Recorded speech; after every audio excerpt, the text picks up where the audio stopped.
She never imagined love would make her a target.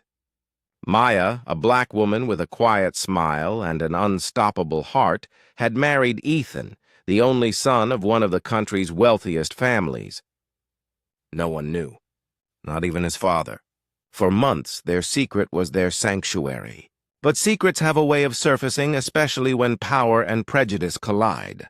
The day the truth came out, Maya learned that love can be pure, but the world around it can be poisoned.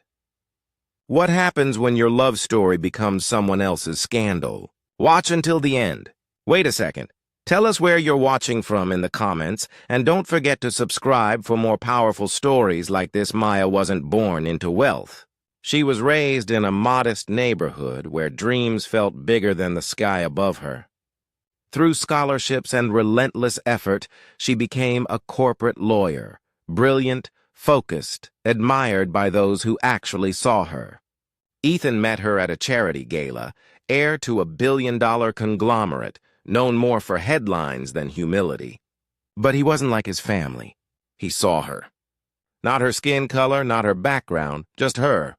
Their connection grew quietly, far from cameras and boardrooms, nurtured by honesty and laughter. When he asked her to marry him, they both knew his family would never approve. So they kept it private, a small ceremony, 2 rings, 1 promise. For a while, love was enough until one photograph changed everything. It started with a single leaked image, Maya and Ethan holding hands outside a cafe. Within hours, tabloids screamed headlines, "Heir in secret relationship with black woman." Social media exploded with opinions, and whispers became shouts. Ethan's father, Richard Wallace, was furious, not because his son was married, but because of who he was married to. At first, Ethan tried to protect Maya. He promised her everything would calm down. But wealth and influence move differently. The same media that once adored him now demanded answers. At the family estate, Richard confronted Ethan in private. Maya wasn't invited.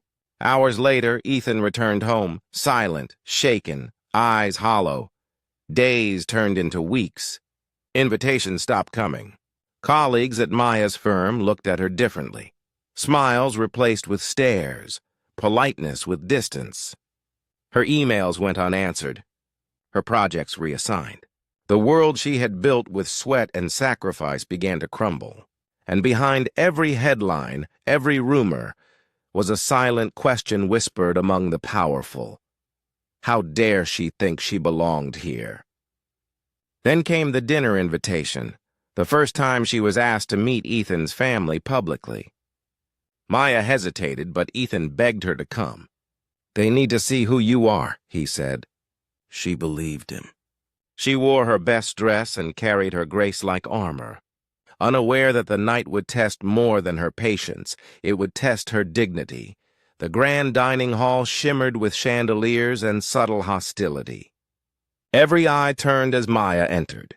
Conversations dipped, replaced by thin smiles and colder silence. Richard Wallace rose from the head of the table, his expression sharp enough to cut glass. He offered no greeting, only a question that echoed across the room. "Do you really think you belong in this family?" The words struck harder than any slap could.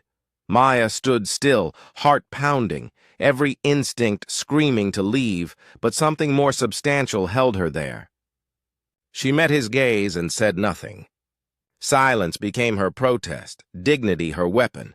Ethan reached for her hand under the table, trembling. That moment, frozen in humiliation and quiet defiance, would define the rest of her life.